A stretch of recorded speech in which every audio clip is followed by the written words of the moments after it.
Sub treasury office ఉదయగిరిలో మేము ride చేయడం జరిగింది. మాకు వచ్చిన కంప్లైంట్ మేరకు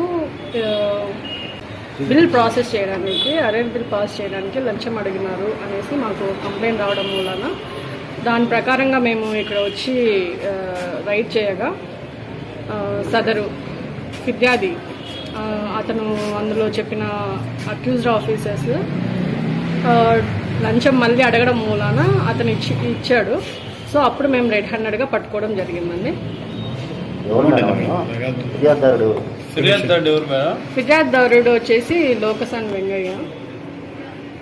అతని యొక్క అరేర్ బిల్లు పాస్ చేయడానికి సబ్ ట్రెజరీ ఆఫీస్ వాళ్ళు డబ్బులు అడిగారు. అమౌంట్ వచ్చేసి 40,000 అడిగినారు. స్టాఫ్ అందరూ ఉన్నారండి. డిఎస్పీ అండ్ 2 ఇన్స్పెక్టర్స్ పాల్గొన్నారు. మా స్టాఫ్ కూడా పాల్గొన్నారు. డిఎస్పీ శ్రీషా అండి,